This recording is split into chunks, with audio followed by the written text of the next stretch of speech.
أعوذ بالله من الشيطان الرجيم بسم الله الرحمن الرحيم السلام عليكم ورحمة الله وبركاته. Selamat pagi, salam sejahtera. Semoga berada dalam keadaan yang sihat-sihat sahaja bagi meneruskan PDPR kita pada pagi ini dalam mata pelajaran Bahasa Melayu tahun 3. Baiklah anak-anak semua, kita hari ini masih lagi di unit ke-16 dengan tema kelestarian alam. Tajuk kita pada hari ini iaitu perangkap sisa makanan. Okey, tajuk perangkap sisa makanan ini berlandaskan kepada standard kandungan 5.3, iaitu memahami dan membina ayat mengikut konteks. Manakala standard pembelajaran kita pada hari ini iaitu 5.3.1. Memahami dan membina ayat mengikut konteks. Konteksnya ialah ayat tanya tanpa kata tanya. Objektif kita pada hari ini iaitu pada akhir PDPR, murid-murid dapat membina ayat tanya tanpa kata tanya dengan betul. Kita hari ini kita fokuskan kepada kemahiran tata bahasa dengan aktiviti membina ayat tanya tanpa kata tanya. Kamu semua boleh rujuk buku teks di muka surat 26 yang bertajuk Perangkap Sisa Makanan. Okey. Mari kita tengok dan kita sama-sama perhatikan maklumat yang ada pada muka surat tersebut. Ayat tanya tanpa kata tanya. Tajuknya ialah perangkap sisa makanan. Okey, perangkap ni adalah satu jenis tapis di mana sisa-sisa akan terlekat di situ supaya tidak keluar ke longkang. Okey. Kita baca. Makcik Siti, ibu saudara Nabila. Beliau pengusaha kantin di sekolah Nabila. Selepas waktu persekolahan, Nabila membantu makciknya di kantin. Ini alat perangkap sisa makanan, makcik. Ya, Nabila. Ini alat perangkap sisa makanan. Alat ini disambung terus pada sinki. Benar, Nabila. Alat ini disambung terus pada sinki. Banyakkah faedahnya? Mestilah banyak faedahnya, Nabila. Air dari sinki yang mengalir ke dalam longkang bebas daripada sisa kotoran. Okey, sekarang ni dia bagi satu tempat kosong yang dia suruh kamu isikan ayat tanya tanpa kata tanya. Okey.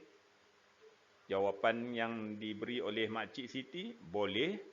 Alat ini menjadikan longkang bersih dan tidak berbau. Aliran air longkang juga akan lancar. Seterusnya, sungai juga akan bersih. Okey. Sebelum itu sebelum awak jawab tempat kosong tu, saya ingin terangkan sedikit apakah yang dikatakan ayat tanya tanpa kata tanya. Okey. Ayat tanya, kita dah belajar ayat tanya. Ayat tanya ialah ayat yang digunakan untuk tujuan menanyakan sesuatu hal. Okey, ayat tanya terbahagi kepada dua berdasarkan suara dan penggunaan perkataan tertentu, iaitu yang pertama ayat tanya tanpa kata tanya dan ayat tanya dengan unsur tanya ataupun dengan kata tanya. Okey, kalau ayat tanya dengan kata tanya, apakah, siapakah, di manakah, mengapakah, bilakah, yang tu adalah kata tanya. Yang ini tidak ada benda-benda tu. Ayat tanya tanpa kata tanya, ayat yang lazim diucapkan dengan nada suara meninggi sebelum kesenyapan pada akhir ayat. Okey, lambang tanda tanya mesti ada kat belakang. Contoh, Encik Zulkifli pengurus syarikat itu, dia ada nada dia. Macam juga yang nada bertanya bagi ayat tanya dengan kata tanya. Okey, contoh yang kedua, Puan Mariam guru sekolah, okey, ada nada bertanya dan seterusnya. Adik masih menangis, dia terperanjat, emak membasuh kain. Semua ayat ini tidak ada kata tanya. Sebab tu dia kata ayat tanya tanpa kata tanya. Okey, kita tengok balik. Jawapan apakah yang sesuai diberikan ataupun ayat tanya tanpa kata tanya, macam mana yang Nabila tanya bagi yang jawapan yang terakhir. Boleh alat ini menjadikan longkang bersih dan berbau. Aliran longkang juga akan lancar. Seterusnya, sungai juga akan bersih. Awak tak payah nak gabungkan semua soalan jawapan itu. Memadai, mungkin awak boleh kata, alat ini menjadikan longkang bersih. Mungkin juga awak kata, alat ini menjadikan longkang tidak berbau. Mungkin juga awak kata, alat ini boleh menyebabkan sungai bersih. Okey.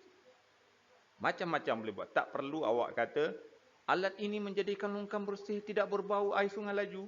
Tak payah. Awak tanya itu. Yang itu jawapan tu dipelbagaikan. Okey. Kita tengok tugasan. Tugasan yang perlu awak buat hari ini ialah tugasan yang terdapat dalam buku latihan aktiviti. Aktiviti 5, bina ayat tanya tanpa kata tanya berdasarkan maklumat. Okey, maklumatnya tajuk gam daripada polistirina.